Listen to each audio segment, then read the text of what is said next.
ओम नमः शिवाय। दोस्तों आपका हमारे चैनल पर स्वागत है। और इस वीडियो में हम आपको बताने जा रहे हैं कि तुला राशि वालों के लिए जनवरी, फरवरी, मार्च 2023 का जो महीना है वह कैसे रहेंगे, यानी कि साल 2023 का जो आगाज है वह आपके लिए किस प्रकार का रहने वाला है। और सबसे महत्वपूर्ण बात यह रहेगी कि साल 2023 के जनवरी के ही महीने में आपके ऊपर से शनि की ढैया उतर रही है, तो उसके क्या परिणाम आपको देखने को मिलेंगे।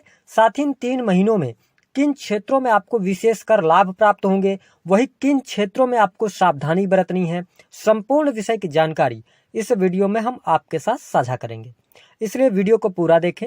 आइए सबसे पहले ये बात करते हैं कि आपके लिए जनवरी, फरवरी और मार्च के महीने में ग्रह गोचरी स्थितियां किस प्रकार की बनेंगी।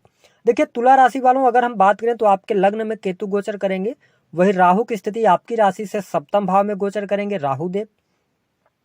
बात करें तो आपके 3rd हाउस के अंदर सूर्य और बुध का बुधादित्य योग बनेगा, है ना। साल के शुरुआत में जनवरी के महीने में शनि और शुक्र की युति 4थे भाव में रहेगी। हालांकि 17 जनवरी 2023 को शनिदेव अपना राशि परिवर्तन करेंगे और 4थे भाव से जैसे ही 5वें भाव में आएंगे तो आपके ऊपर से शनि की ढैया उतर जाएगी। बात करें गुरुदेव बृहस्पति की, तो आपकी राशि से 6ठे भाव में गोचर करेंगे, स्वराशि के होकर गोचर करेंगे। अगर देखा जाए तो मंगल देव अष्टम भाव में रहेंगे। 12 जनवरी 2023 तक ये वक्री रहेंगे, उसके बाद ये अष्टम भाव में ही मार्गी हो जाएंगे और 10 मार्च को ये 9th हाउस में गोचर करेंगे। तो इन ग्रह गोचरी स्थितियों को ध्यान में रखते हुए हमने आपके लिए बहुत ही महत्वपूर्ण राशिफल तैयार किया है। आइए जानते हैं कि आपके लिए किस प्रकार की स्थितियां बनेंगी। यह जो राशिफल हम आपको दे रहे हैं यह आपके चंद्र राशि पर आधारित है, तो आप इसे चंद्र राशि पर ही देखें। देखिए सबसे इंपॉर्टेंट बात हम बात करेंगे आपके स्वास्थ्य की। तो देखिए जब ढैया चल रही थी 17 जनवरी तक तो थोड़ा सा विपरीत परिस्थितियां आपके स्वास्थ्य के लिहाज से रहेंगी, लेकिन उसके बाद 17 जनवरी के बाद जैसी ढैया उतरेगी तो सबसे अच्छी बात यह रहेगी कि आपको स्वास्थ्य में सुधार देखने को मिलेगा। अगर हड्डियों में कोई तकलीफ चल रही थी या आपको सिरदर्द की समस्या, आंखों की समस्या परेशान कर रही थी, है ना, बहुत ज्यादा आप में क्रोध आ रहा था, गुस्सा आ रहा था, तो उन चीजों से आप बाहर अवश्य निकलेंगे।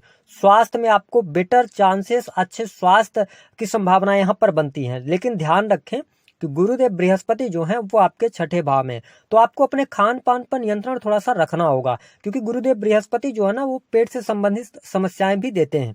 तो ओवरऑल अगर हम स्वास्थ्य की बात करें तो काफी अच्छी स्थिति बनेगी। साथ ही ध्यान रखें तुला राशि वालों, लग्न में केतु है, जिसके कारण थोड़ा बहुत आप में क्रोध रह सकता है अथवा आप किसी भी व्यक्ति के प्रश्नों का जवाब गुस्से में दे सकते हैं, है ना। लेकिन कुल मिलाकर स्थिति आपके लिए अच्छी रहेगी। अब बात करते हैं आपके लिए किस प्रकार की स्थिति रहेगी पारिवारिक जीवन की। देखिए 4थे भाव में जब तक शनिदेव गोचर करेंगे, 4थे भाव में अगर आपके माता जी के स्वास्थ्य को लेकर चिंताएं चल रही थी या ढैया के समय में आपके जीवन में कोई प्रॉपर्टी से लेकर विवाद चल रहा था अथवा मकान बनाना चाह रहे थे, मकान नहीं बन पा रहा था, रुक गया था, तो उन चीजों में भी अब आपको तेजी देखने को मिलेगी। मकान, वाहन का योग और आपके सुख सुविधाओं में वृद्धि अवश्य होने वाली है, तो ये स्थिति आपके लिए बेहतर रहेगी। साथ ही अगर देखा जाए तो माता जी के स्वास्थ्य में सुधार आ जाएगा। और यहाँ पर सबसे इंपॉर्टेंट बात कि 14 जनवरी से लेकर और 15 फरवरी के आसपास आप यदि राजनीतिक क्षेत्र से जुड़ा रखते हैं तो आप अच्छी पोजीशंस आपके लिए बनेगी। इसके साथ अगर देखा जाए तो यहाँ पर आप कला के क्षेत्र में अगर कार्य कर रहे हैं तुला राशि वालों तो बहुत अच्छी स्थिति आपके लिए बनेगी।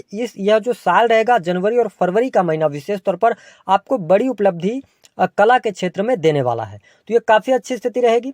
साथ ही अगर हम बात करें तो यहाँ पर आपके लिए पंचम भाव में शनिदेव की स्थिति आ गई है। देखिए तुला राशि वालों, वैसे कहा जाए तो शनिदेव जब पंचम भाव में होते हैं तो पनौती भी लगती है, लेकिन ध्यान रखें कि शनिदेव अपनी स्वयं की राशि में है और सबसे प्रिय राशि में है, यानी कि पंचम भाव आपका मजबूत हो रहा है। इसलिए जो तुला राशि वाले स्टूडेंट हैं, जो विद्यार्थी हैं, उनको सफलता अवश्य प्राप्त होगी। पढ़ाई लिखाई में आपका मन भी लगने वाला है, लेकिन थोड़ा सा आलसी प्रवृत्ति आप में देखने को मिल सकती है, अथवा ऐसी चीजें रहेंगी कि आप जैसे पढ़ाई कर रहे हैं ना, तो पढ़ाई में जब मन लगाने के लिए आपको थोड़ा सा ज्यादा समय देना पड़ेगा। इस प्रकार की स्थितियां रहेंगी और कठिन परिश्रम करेंगे, क्योंकि शनिदेव एक ऐसे प्लेनेट हैं जो मेहनत के बाद आपको रिजल्ट देते हैं। तो देखिए ढैया के बाद अगर देखा जाए तो शनिदेव जब पंचम भाव में आएंगे तो ये मेहनत जितना आप करेंगे उसके अनुरूप ये रिजल्ट देंगे। शिक्षा के क्षेत्र में, आईटी इंडस्ट्री के क्षेत्र में अच्छा ये कराएंगे। साथ ही अगर देखा जाए तो टेक्नोलॉजी के फील्ड में ये बहुत बढ़िया कराने वाले हैं। मेडिकल लाइन हो गया, है ना, लॉ का फील्ड हो गया, तो इन क्षेत्रों की अगर आप पढ़ाई कर रहे हैं तो काफी बेहतर स्थिति रहेगी। और सबसे इंपॉर्टेंट बात आपके लिए, हम नौकरी की बात करें तो देखिए गुरुदेव बृहस्पति से जुड़ा हुआ कोई भी अगर आप नौकरी प्राप्त करना चाहते हैं, बैंकिंग सेक्टर हो गया, इसके अलावा वाणी कंसल्टेंसी का कार्य हो गया, चार्टर्ड अकाउंटेंट का कार्य हो गया, तो इन चीजों में ज्यादा बेस्ट आप सफलता प्राप्त करते नजर आएंगे और नई नौकरी की भी संभावनाएं बनेंगी। लेकिन ध्यान रखें कि शनिदेव पंचम भाव में चौथे भाव के लॉर्ड होकर आए हैं, तो यहाँ पर क्या होगा कि आप अगर लव लाइफ के अंदर हैं तुला राशि वालों, तो लव लाइफ में आपको सफलता मिलेगी। प्रेमी प्रेमिकाओं के बीच में संबंध अच्छे रहेंगे। अगर आप प्रेम विवाह करना चाह रहे हैं, घर वालों को, फैमिली वालों को बताना चाह रहे हैं, तो आप 17 जनवरी के बाद बता सकते हैं। उसमें काफी अच्छी स्थिति आपके लिए बनती हुई नजर आ रही है। लेकिन ध्यान रखें कि अगर आप प्रेम विवाह से जुड़ा कोई निर्णय लेना चाहते हैं तो आप जनवरी और फरवरी को निकालिएगा। 10 मार्च के बाद आप लीजिएगा तो ज्यादा बेस्ट आपको रिजल्ट देखने को मिलेंगे। साथ ही तुला राशि वालों, अगर आपको पिछले समय में काफी ज्यादा आप कर्जे से परेशान चल रहे थे, बहुत ज्यादा आपके ऊपर कर्जे थे या कोई एलिगेशंस वाली चीजें थी, है ना, कुछ न कुछ आपके ऊपर आरोप प्रत्यारोप लग रहे थे, उन चीजों से अब आप बाहर निकलेंगे, वो स्थितियां आपके लिए बेटर हो जाएंगी। साथ ही अगर देखा जाए तो संतान प्राप्ति का जो लोग सपना देख रहे हैं, तुला राशि वालों, चौथे और पांचवें भाव के स्वामी पंचम भाव में ही बैठे हैं, तो आपके लिए काफी अच्छी परिस्थिति बना रहे हैं। यहाँ पर संतान को लेकर कोई खुशखबरी, संतान के करियर को लेकर खुशखबरी, ये चीजें शनिदेव आपको देंगे। लेकिन ध्यान रखें, अब सबसे इंपॉर्टेंट बात हम आपको बताने जा रहे हैं तुला राशि वालों। देखिए शनिदेव आपके चौथे और पांचवें भाव के स्वामी होकर पंचम भाव में है, जहां से शनिदेव की तीसरी दृष्टि आपके सप्तम भाव पर पड़ रही है। अब इस चीज को ध्यान से समझिएगा, क्यों?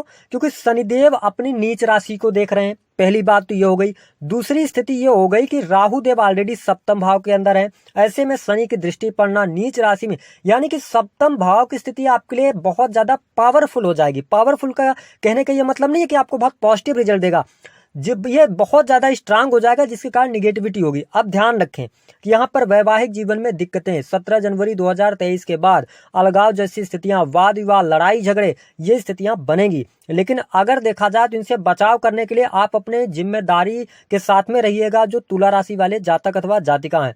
साथ ही हस्बैंड वाइफ के बीच में बहुत ज्यादा अगर वाद विवाद हो रहे हैं तो उन चीजों को सुलझाने का आप प्रयास कीजिएगा, क्योंकि शनि एक अलगाववादी ग्रह है, जहां से ये थोड़ा सा आपको मुश्किलें दे सकते हैं वैवाहिक जीवन में। तो यहाँ पे हम निगेटिव आपके लिए देख रहे हैं। देखिए हमारा काम आपको डराना नहीं है, लेकिन यहाँ पर आप खुद समझदार हैं।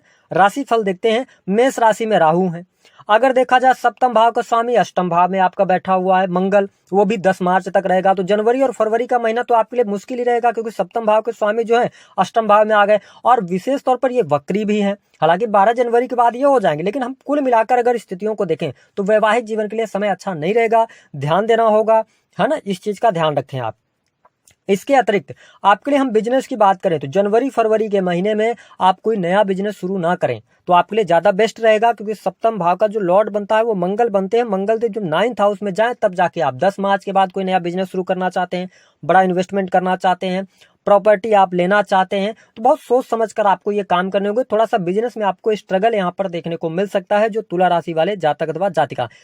और कुछ बिजनेस आपके अच्छे चलेंगे। कौन से बिजनेस चलेंगे? जैसे कि कोई इंटरनेट अथवा मीडिया से जुड़ा हुआ कार्य है, इंटरनेट के माध्यम से कोई भी अगर आप काम कर रहे हैं, ऑनलाइन का कार्य करते हैं, ट्रेडिंग करते हैं, ब्लॉग वगैरह बनाते हैं, तो उन चीजों में बेहतर रिजल्ट मिलेंगे। कारण ये होगा कि राहु है, राहु इन सभी चीजों के कारकत्व तो राहु को प्राप्त है। तो अगर देखा जाए तो यहाँ पे काफी अच्छा बिजनेस आपका चल सकता है ना। अब अगर हम बात करें तो आपके लिए अष्टम भाव में मंगल देव की स्थिति है। देखिए यहाँ पर जीवन साथी के स्वास्थ्य को लेकर 12 जनवरी तक थोड़ी सी आपको मुश्किलें भी हो सकती हैं। ये स्थिति रहेगी, जीवन साथी को चोट चपेट लग सकती है, ऐसी स्थिति बन रही है ना। तो ये स्थिति का थोड़ा सा आपको ध्यान रखना होगा। हालांकि अगर हम देखें नौकरी के लिहाज से बहुत अच्छा समय है। क्यों अच्छा है?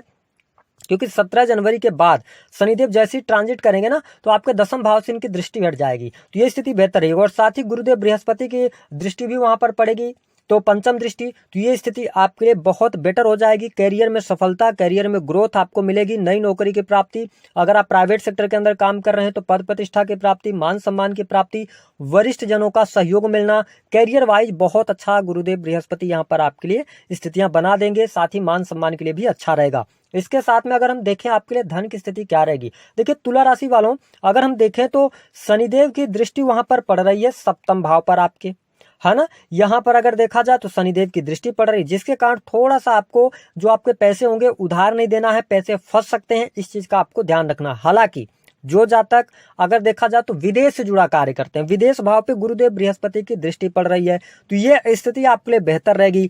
साथ ही अगर देखा जाए तो यहाँ पर केंद्र में फिर बुध देव भी आ जाएंगे, तो ये स्थिति आपके लिए विदेशी भूमि से बहुत अच्छा धन लाभ का संकेत दे रही है। विदेश जाना चाहते हैं आप, घर से दूर जाकर कहीं पर रहना चाहते हैं, नौकरी प्राप्त करना चाहते हैं, उसके लिए बहुत बढ़िया है ना। अगर देखा जाए तो यहाँ पर जो हॉस्पिटल्स पे आपको चक्कर लगाने पड़ रहे थे, उन चीजों से आपको मुक्ति मिलेगी। आपके जो खर्चे लगातार बढ़े हुए थे, उन खर्चों में भी आपको अब शुभता यहाँ पर देखने को मिलेगी। तो विदेशी भूमि के लिए है ना बहुत अच्छा समय रहेगा। विदेश से जुड़े हर प्रकार के रुके हुए कार्य आपके बन जाएंगे। साथ ही अगर देखा जाए तो नवम दृष्टि आपके सेकंड हाउस पर पड़ रही है, यहाँ पर भी अच्छा रहेगा। कुटुंब परिवार के लिए बहुत बढ़िया रहेगा। जनवरी फरवरी और मार्च के महीने में कोई शुभ आयोजन हो सकता है, मांगलिक कार्यक्रम हो सकता है जिसमें आप सम्मिलित हो सकते हैं, तो ये स्थितियां आपके लिए बेहतर बनती हुई नजर आएंगी। अब हम आपको वो चीजें बताते हैं कि जहां से जो आपके जीवन में समस्या आने वाली उसको कैसे दूर करेंगे। पहली बात, शनि की तीसरी दृष्टि सप्तम भाव में, तो अपने जीवन साथी के प्रति जिम्मेदार हो जाइएगा, वफादार हो जाइएगा तो अच्छा रहेगा। साथ ही बिजनेस में आप कोई भी लापरवाही अपने नहीं बरतिएगा, है ना, जल्दबाजी में कोई डिसीजन आप नहीं लीजिएगा। इसके अतिरिक्त शनिदेव की जो 7वीं दृष्टि है वो आपके 11th हाउस पर जा रही है, तो 11th हाउस सोशल सर्कल में थोड़ा सा ध्यान दीजिएगा, है ना, वाद विवाद करने से बचिएगा और जल्दबाजी में आके कहीं पैसे मत दीजिएगा किसी को, इस चीज का ध्यान रखना है आपको। और इसके बाद फिर 10th हाउस में इनकी दृष्टि पड़ेगी, सेकंड हाउस में इनकी 10th दृष्टि पड़ेगी, तो अपने वाणी पर आपको नियंत्रण रखना है, परिवार के लोगों की मदद करना है, कुटुंबीजनों के साथ में संबंध अच्छे रखना है, अपने धन को आप संचित करें और किसी के ऊपर बिलीव ना करें। तो ये चीजें मतलब धन के मामलों को लेकर, तो ये चीजें आप अगर करते हैं तो शनिदेव की दृष्टि का प्रभाव उतना निगेटिव आपको नहीं मिलेगा। अब बात करते हैं उपाय क्या करना चाहिए। देखिए आपके राशि के जो स्वामी है वो शुक्रदेव है, शनि शुक्र की युति फर्स्ट में ही जनवरी के महीने में ही चौथे भाव में आपके लिए बन रही है। तो यहाँ पर आप ये कर सकते हैं तुला राशि वालों कि शुक्र के बीज मंत्रों का जाप करें, सबसे इंपॉर्टेंट रहेगा। ध्यान रखें कि वीडियो यहाँ तक देखा है आपने तो शुक्र का गायत्री मंत्र जो आता है ना उसका आप स्मरण करें, उसको सुने। दूसरी स्थिति कि आप शनि और राहु से रिलेटेड जो उपाय आपको करना है, एक बात का हमेशा ध्यान रखें कि भगवान विष्णु के सहस्त्र नाम का पाठ करना भी आपके लिए अच्छा रहेगा। मंगल की स्थिति, वैवाहिक जीवन में कुछ दिक्कत चल रही है तो आप मंगल के उपाय करें, है ना, देवी के मंदिर जाएं मंगलवार को या सोमवार को और उनको चोला वगैरह चढ़ा दें तो ज्यादा अच्छा रहेगा। तो दी गई जानकारी पसंद आई है